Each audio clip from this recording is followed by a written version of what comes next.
Welcome to NarrativeNook Audiotales, where enchanted stories come to life. If you enjoy our stories, please subscribe, like and share to support our channel. Enjoy listening. Whoa, am I seeing this right? They actually agreed? This client must be loaded. I so wish I could land $1 billion project. Just what kind of job is worth $1 billion? Arabella opened the system sent by the client on her phone, and it was way more complex than she had anticipated. There was no way she could crack it in half an hour. At that moment, Romeo walked in after a phone call. Seeing that she hadn't touched her food and was still on her phone, he couldn't help but ask, "Are you working or something?" "Nope." Arabella put away her phone and looked at the dozen or so dishes in front of her. "Why did you order so much food?" She hadn't noticed earlier, but he'd ordered a ton of food in a flash. "There are some new dishes. I thought you might want to try them. What do you think?" Meanwhile, Carl was stunned when Alex logged off after receiving the money. Was Alex going to take off? Everyone said Alex was amazing, with a 100% success rate on tasks, but they were all stories. This was their first time working with Alex. If he really took off? After some thought, Carl couldn't help but call Romeo. This was the fourth time Romeo had received a call from Carl that day, and he was getting a bit impatient. "You better have something important to say." Carl had the audacity to interrupt his date. "Mr. Macmillan," Alex took the money and logged off. "I'm worried he..." Losing some money was one thing, but the system was something they'd worked hard to get. If it got leaked, their losses would be immense. He wouldn't dare. Romeo didn't seem bothered. As long as Alex left his information on the website, finding him would be a piece of cake. Carl was surprised that Mr. Macmillan was more relaxed than he was, and his heart finally settled down. Elsewhere, Zachary entered the password to his villa, and the first thing he saw was a small garden. "Zachary, look, so many roses." Yolanda hadn't expected the seeds she'd casually sown to bloom into so many flowers, and she was overjoyed. "The maid comes over to clean and water them every day." Zachary led her into the garden, and seeing her happy face made him feel better. "In the future, the girl who will admire these flowers with you will be someone else." Yolanda touched the scene and pretended to be sentimental. "Yoli, I'm okay, as long as you're happy, I'm satisfied." Yolanda pretended to squat down to smell the roses. She tucked a loose strand of hair behind her ear, closed her eyes, and showed a calm face, deliberately showing her cleavage. Under the sunlight, every movement she made was full of innocent beauty. After a while, she stood up and said, "Zachary, could you get me a small jar? I want to dig up one." Zachary swallowed hard, his voice a bit heavy. "If you'd like, you can come over and see them anytime." "That won't do. This will be the home of you and another girl in the future. It's not appropriate for me to come." Yolanda didn't wait for his answer and continued, "Zachary, I'm a bit thirsty. Come with me." Zachary tried to lead her inside for water, but she hesitated and stopped. "Zachary, I won't go in. What if your other half finds out I've been here?" Yolanda looked a bit uneasy. "You are my other half." Zachary looked back at her and said it word for word, then pulled her into the living room. Other than the maid who came to clean every day, no one else had been to the house, so there was only bottled water. Zachary handed Yolanda one of the bottles of water and even helped her open it.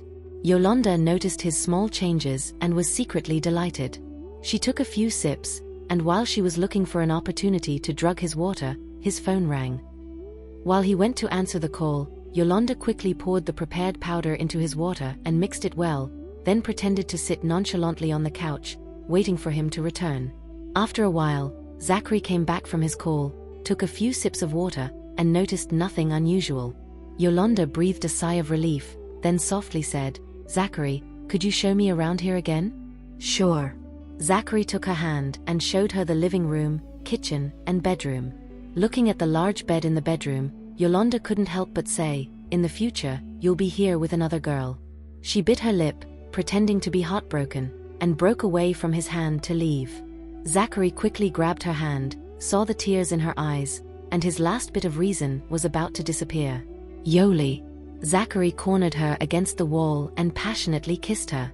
"Zachary, don't." Yolanda tilted her neck back, pretending to dissuade him. "We've broken off our engagement. This isn't right." Yoli, let's not break off the engagement. What did you say? I want to marry you and be with you.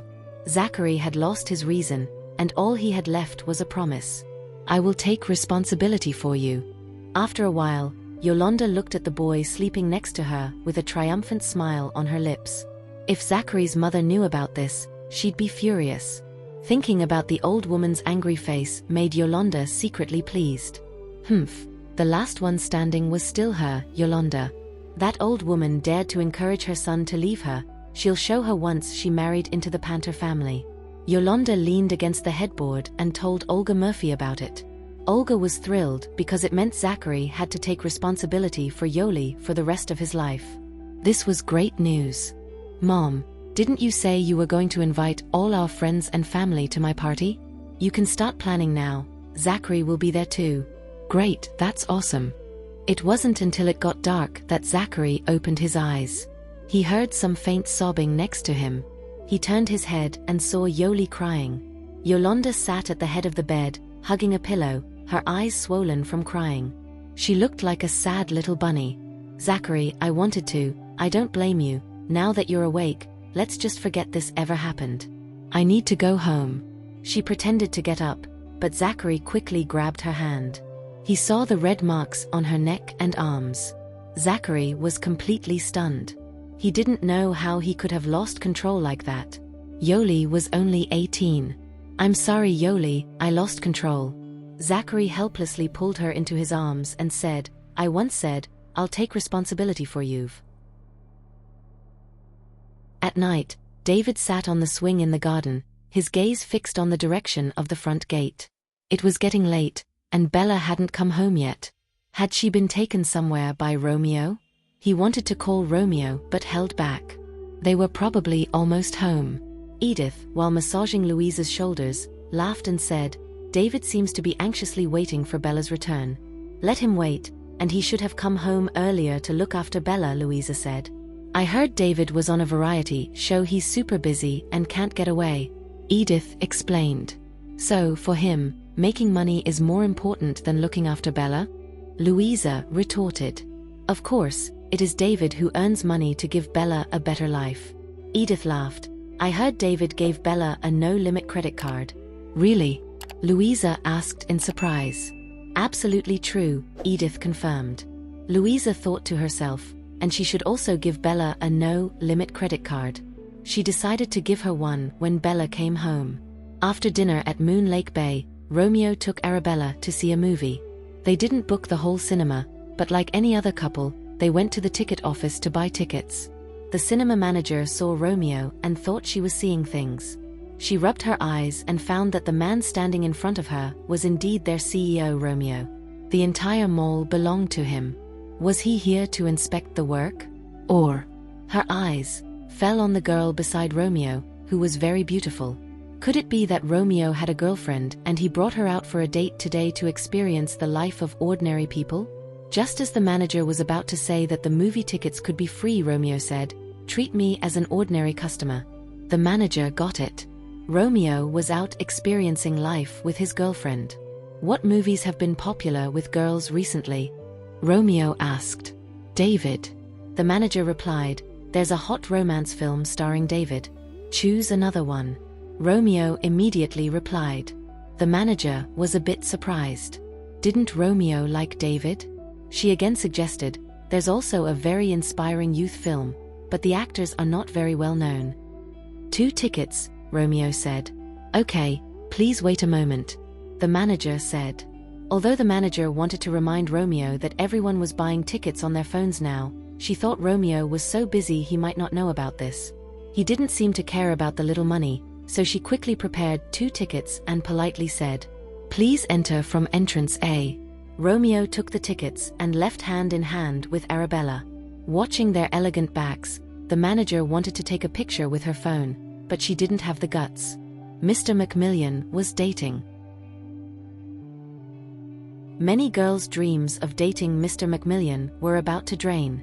Before entering the theater, Romeo saw other girls' boyfriends buying popcorn and drinks, so he leaned in and asked Arabella, "What do you fancy to drink?" Arabella wanted to say that the drinks at the cinema could have been better, but remembered that this was Romeo's cinema. So, she casually said, "Orange juice, I guess." "Alright, wait here." This was the first time Romeo used a vending machine. He glanced over the instructions and quickly bought drinks, popcorn, and chips. Other girls, seeing him buying so much, were green with envy. Damn, other people's boyfriends were not only good-looking but also generous. Arabella saw him carrying a lot of stuff and offered, "Let me help you. You can hold on to me instead." He could have asked for a bag for the snacks, but he wanted Arabella to hold on to him, so he played a little trick. Arabella saw through his intentions but didn't say anything. One of her hands wrapped around his arm. Who knew this guy was such a schemer? After getting their tickets checked, they walked into theater. Romeo found 2 middle seats, put down their stuff, and helped her lower her seat. After a while, the movie started. Romeo held her with one hand and fed her drinks and snacks with the other. Arabella was not particularly interested in youth motivational movies. Still, she had to admit, the opening of this movie was well shot, the actor selection was on point, and the atmosphere was well created. Romeo saw the movie light falling on Arabella's face, her eyes shining like stars, beautiful and captivating. "Bella," he called her softly, suddenly held her head, and kissed her lips. In the dark, Arabella was suddenly kissed by him, and she froze a bit. Romeo kissed her passionately and attentively. After a while, he let go of her and continued feeding her snacks. Arabella's face got a bit red. Her gaze fell on the movie screen, and she suddenly realized they were just like the characters in the movie, experiencing the sweet moments of first love. Dating can be quite sweet, and it turned out. While eating the snacks Romeo handed her, she felt someone kicking her seat from behind. Arabella turned around and saw a girl about her age. Was she doing that on purpose? Before she could protest, she heard Romeo's deep voice, "You kicked my fiancé." The girl was startled by Romeo's words.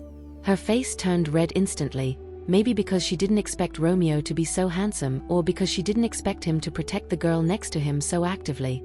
The girl was a bit embarrassed and quickly apologized. After a while, Arabella felt someone kick her seat again, then another kick. The person in the back row seemed to be doing it on purpose, kicking her chair from time to time. Romeo turned around and saw it was not the girl who was kicking, but her boyfriend. The guy seemed like a spoiled rich kid, acting arrogantly. "Are you doing this on purpose?" Romeo's voice turned cold. "So what if I am? What are you going to do, break my leg?" The guy retorted and kicked Arabella's seat. In front of Romeo. Arabella turned to look and found out that this guy was just looking for trouble. As more and more people turned to look, the guy was taken aback when Arabella looked back at him. He never expected this girl to be so beautiful. If he knew she was this gorgeous, he would have never kicked her seat. Instead, he would have asked for her contact details. Thinking this, he raised his eyebrows and tried to look cool, then asked, "What's your number? We could be friends. What are you doing?" His girlfriend hit him in anger. The guy didn't care. He stared at Arabella and said, "Your boyfriend seems useless. You might as well be my girl." Useless? Very well. This guy dared to belittle him and try to steal his girl in front of him? Romeo took out his phone, dialed a number and gave a few orders to the person on the other end. The guy scoffed, "Do you know who I am? Ever heard of the Porter Group from Summerfield? We're buddies with Macmillan Corporation." "You are Carson Porter's son?" Romeo asked, puzzled. "Looks like you know my family." The guy said proudly, "Right on, I'm Carson's only son, Zach Porter. People call me Club Prince." Arabella thought to herself, his nickname didn't sound that cool. "You know my dad's name, and then you must know how much he spoils me. There is nothing in this world that I can't have, including people." Arabella raised an eyebrow, indifferent. "Oh, so, if I don't go with you today you're going to make trouble for us? You're pretty sharp." Zach laughed smugly, "But as long as you do as I say, I can let your boyfriend off the hook. And if I don't do as you say? Then your boyfriend will be in trouble." Zach said triumphantly, "Just one phone call, and I guarantee your boyfriend will have problems." No sooner had he spoken than the lights in the cinema were turned on, the movie paused, and a staff member apologized over the microphone. "Sorry for the interruption. Several security guards quickly walked over to their seats and led Zach and his girlfriend away. "What are you doing? Let me go. Do you know who I am?" Being led away in full view of the public, his girlfriend also felt extremely embarrassed, shouting, "Do you know who he is? He's Carson's son. Have you heard of the Porter Group? Are you deaf? Can't you hear me?" The security guards showed no expression and directly led them away. The cinema returned to silence. The lights went out, and the movie continued. Romeo made a call: lock him up for now. Romeo decided to teach that arrogant guy a lesson later. Carl, on the phone, asked respectfully, "Mr. McMillian, should we call Carson over?" "No need. Someone will call him later." Not wanting to disturb Arabella's movie enjoyment, he continued to feed her snacks and drinks. Zach was taken to a neighboring cinema room where no movie was playing, and no customers were present. The security guards shoved them to the ground without mercy and stopped them from leaving. "You see who I am. How dare you push me and bring us here? Are you looking for death?" Zach cursed angrily. Zach didn't expect the man from before to have so much pull, even able to command the cinema's security. "Zach, what do we do now?" his girlfriend Candy asked, fearfully gripping his arm. "I've got you guys noted. We'll see." Zach, arm around Candy, was about to leave when he noticed the guards blocking the way, apparently not planning on letting them go. "What are you doing? Move. This is unlawful detention. If you don't let us go, you'll regret it." Zach decided to use force on them. However, the security guards were all professionally trained and had no problem dealing with a spoiled rich kid. Seconds later, Zach was taken down by the guards, the pain like being struck by lightning. "Are you guys crazy? This is the heir of the Porter family." Candy, scared, quickly bent down to help him. "Zach, are you okay? Your face is swollen." "Damn it." Zach was raging, immediately dialing his father's number. Half an hour later, the movie ended, and Arabella grabbed Romeo's hand, saying, "Let's go check it out." Arabella took the initiative to hold his hand. A smile spread across Romeo's face. He tightened his grip on her hand and headed to Hall 7 with her. Carson got to Hall 7 first. Seeing his son Zach sitting on the floor with a swollen face, he rushed over. "Zach, my baby, are you okay?" "Dad, what took you so long?" Upon seeing the dozen or so bodyguards brought by his father, Zach brimmed with confidence, wearing an expression full of arrogance. "Those security guards hit me. It was the guy from Hall 1 who told them to do it. Go in there, and get the guy in row 6, seat 15". "Heard you're looking for me?" As Romeo walked into Hall 7, a few security guards, upon seeing him, finally spoke up. "Mr. McMillian, as per your instructions, we've been keeping an eye on him. But he initiated the fight.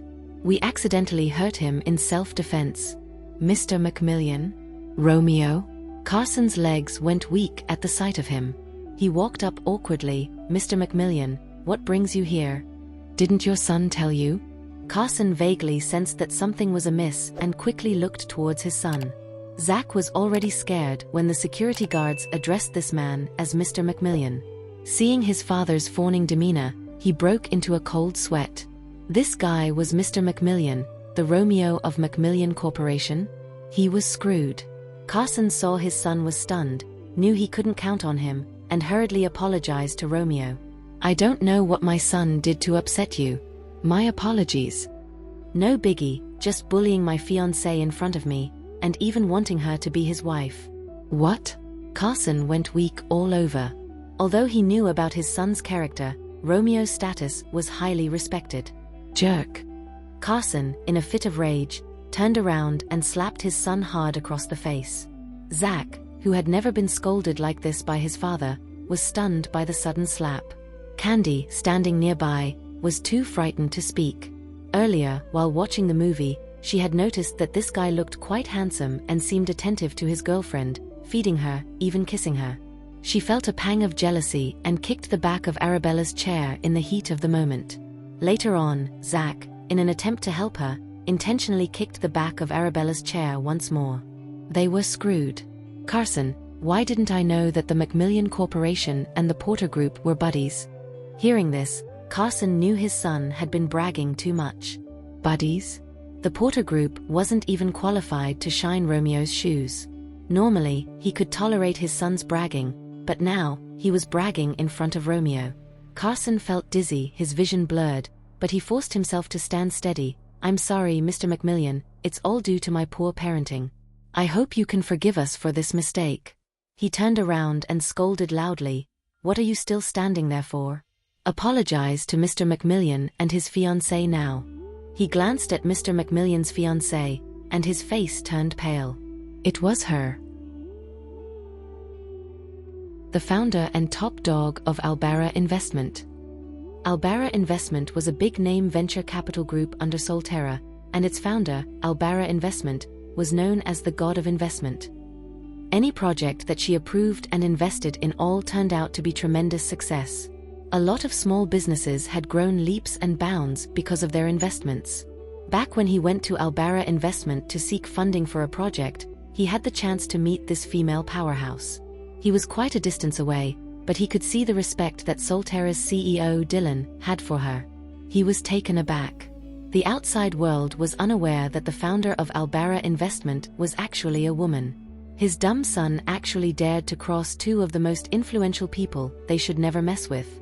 He was almost out of breath, bending over to pay his respects. "Ms. Bennett, I didn't expect to see you here. If it wasn't for you approving our project and giving us the funding, we wouldn't be where we are today. Without Arabella Investment, there would be no Porter Group." Romeo heard, "Arabella Investment? Ms. Bennett?" The only person who could make Carson grovel like that, and who had the power to approve Arabella Investment's projects. Who else could it be but the founder of Arabella Investment? So she was Arabella Investment? Arabella Investment was Arabella? Interesting. Arabella didn't expect to reveal two of her identities in one day, and she was momentarily speechless. "Miss Bennett, you're the benefactor of the Porter Group. My son actually dared to offend you." Carson turned around, grabbed his son's ear, and brought him to Arabella, kicking him down onto his knees. "Tell me, what did you just do to Ms. Bennett?" Carson seemed very angry, taking a stun baton from a bodyguard and fiercely whipping his son's back. Zach lunged forward, almost in a kneeling position, the pain causing his vision to darken.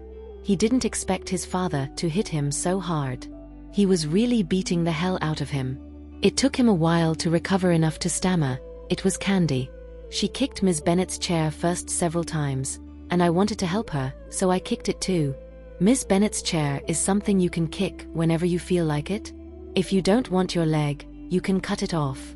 You not only didn't stop someone from kicking Ms. Bennett's chair, but you also indulged her." Carson lifted the stun baton again and whipped his son's back fiercely. "Stupid. Useless." After giving him a beating, he turned his furious gaze to Candy. Candy's face was pale with fright and she sat paralyzed on the ground, shaking uncontrollably. "Let me explain.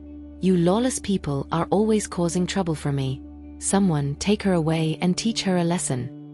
After saying this, Carson looked at his son, who was lying on the ground and couldn't even get up, and kicked him again.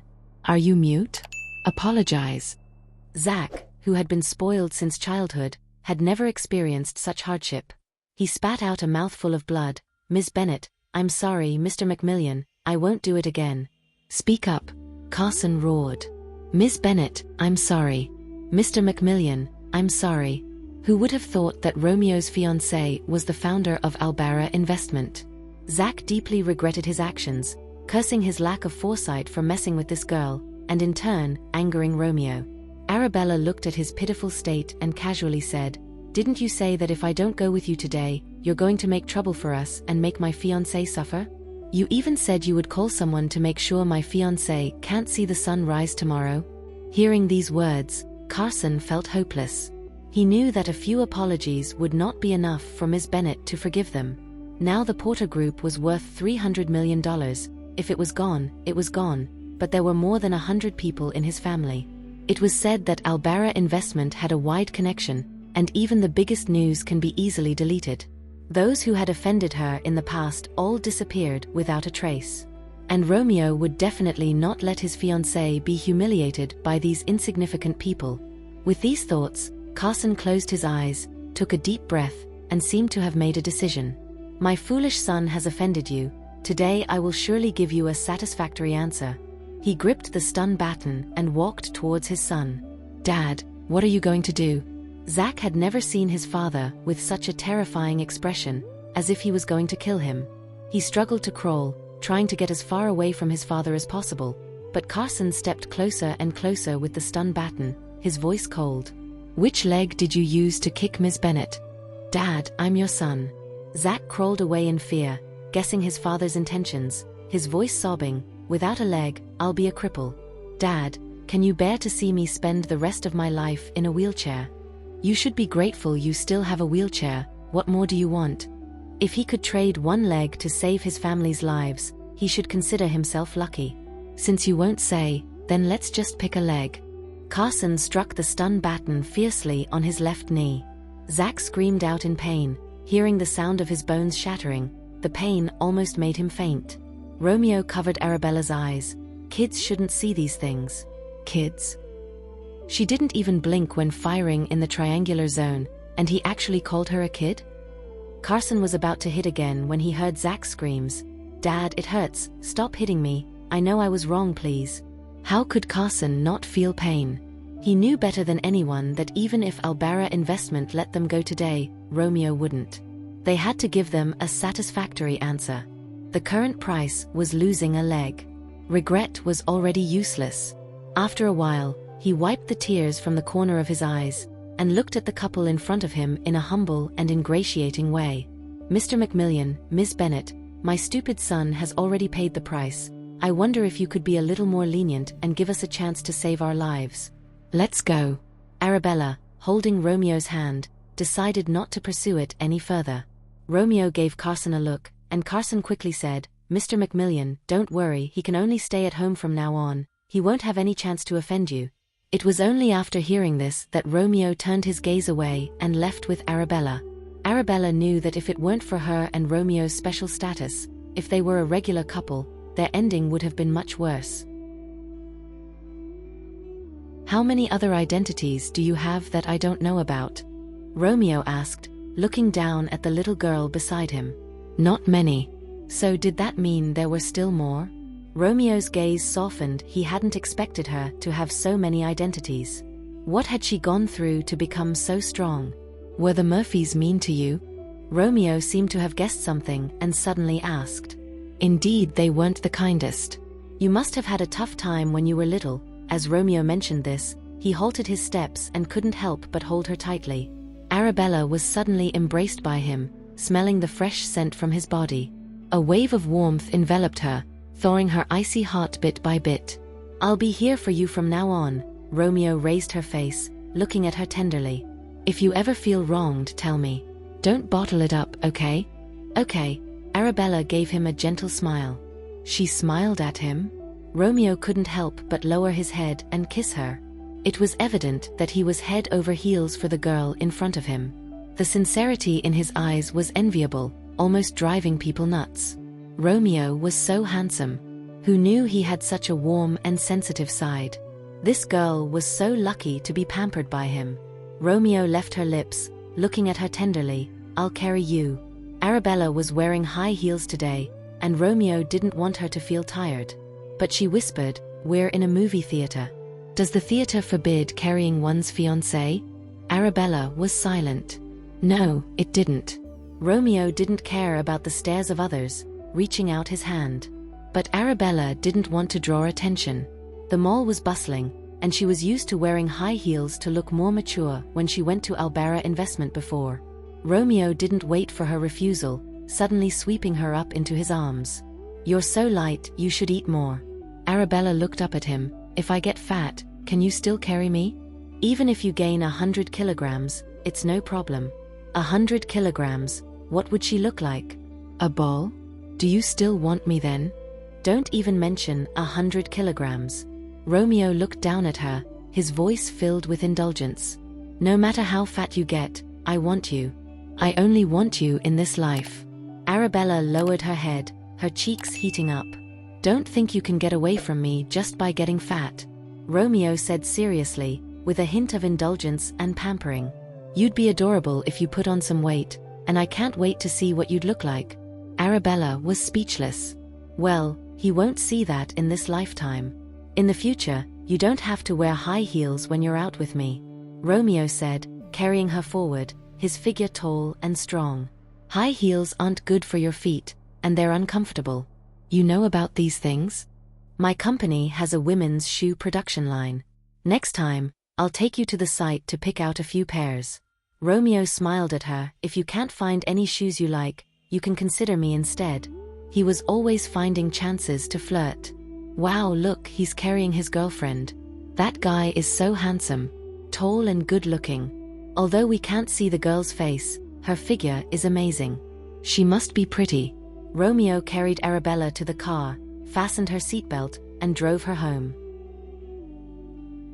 David glanced at his watch. Holy smokes, it was late. Didn't Romeo know the meaning of time? His little sister was still just a kid.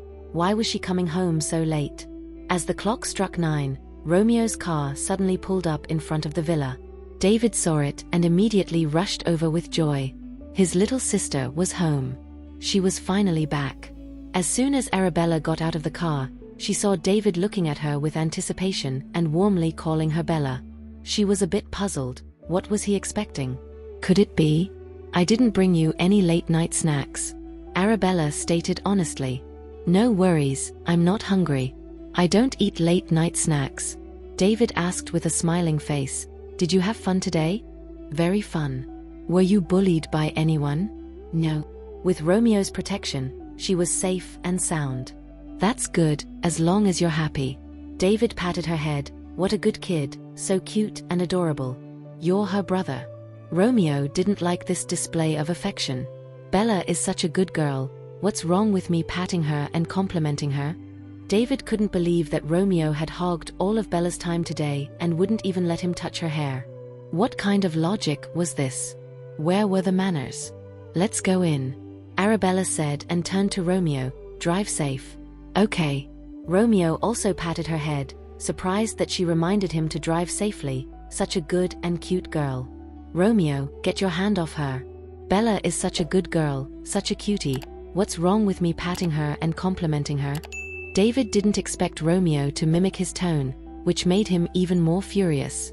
I'll call you when I get home. Romeo looked at Arabella, his eyes full of affection. Seeing this mushy scene, David immediately stepped in between them, blocking their line of sight. What call? You guys have been chatting all day, isn't that enough? Bella needs to rest. Romeo seemed oblivious to David's presence. He was taller than David, and his gaze fell on Arabella. See you tomorrow. See what? Tomorrow it's my turn. David watched as Romeo got in the car, unable to hold back. Tomorrow I'm taking Bella shopping. You don't need to come. He finally had a couple of days off. If Bella was taken away by Romeo, how would he get to show off? David. Romeo suddenly rolled down the window, revealing a handsome face. What? David asked impatiently. A $10 million endorsement deal. Are you in or out tomorrow?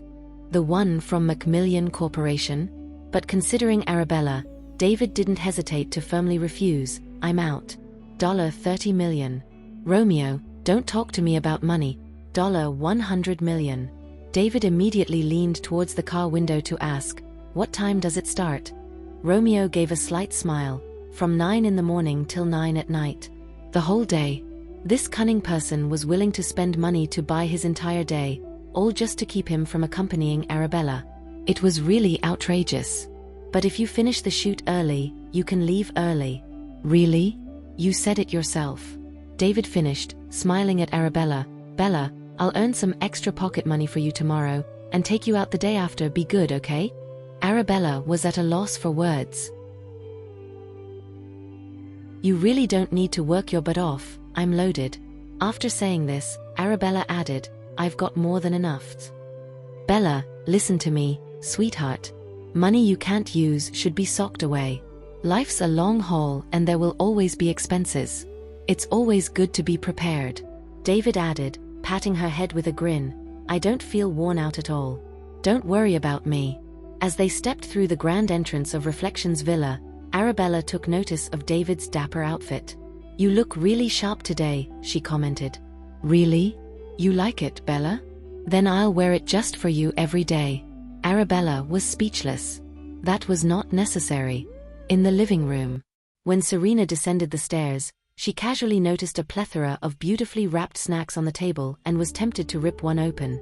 As soon as David walked in and spotted her, he rushed over to stop her. Hold up, Serena. Those snacks are for Bella. Serena froze, snack in hand. David snatched the snack from her and laughed. Didn't I buy you a bunch last time? You said you couldn't finish them and wanted to share with your friends. These ones are for Bella. Serena chuckled awkwardly. It's just a snack, you're too uptight. You know how hard it is to get this brand. This brand catered exclusively to foreign royalty. Even wealthy individuals couldn't lay hands on it. Only someone like David could personally secure a few flavors. Bella, have some cookies. They're custom made for the royal family. I heard the princess loves these. Just as David was about to hand Arabella the opened package, Louisa sauntered down the stairs. Cookies have too much sugar. What if Bella breaks out? As a woman, Louisa knew full well how much girls cared about their appearance. A single pimple would be a major disaster. So, Bella, do you want some? David offered the other snacks to Arabella as if presenting treasure. Louisa glanced over, casually remarking, You see, you don't know your own sister well enough. Bella doesn't actually like these flavors. Really? Well, how about this? All girls love macarons, right? David pulled out a box of attractively colored macarons. Arabella smiled gently. You don't have to go to all this trouble. I'll like anything you give me. At this, David was over the moon. He scooped up all the snacks from the table into his arms. Then I'll take these to your room. You can eat them at your leisure. Let me know which flavors you like and I'll get more for you. Thank you, David. David loved it when she called him by his name, her voice soft and sweet. He couldn't resist asking, Bella, what did you just call me? I didn't catch it because of the wind. David, Arabella obediently repeated. You're such a good girl. Go to your room and think about anything else you might like and I'll get it for you. Thank you. There you go thanking me again. No need to be so formal with family. Listening to all this made Serena seethe with anger. She found an excuse to leave the room. As soon as she entered her room, she remembered she had left her phone on the table while grabbing the snacks.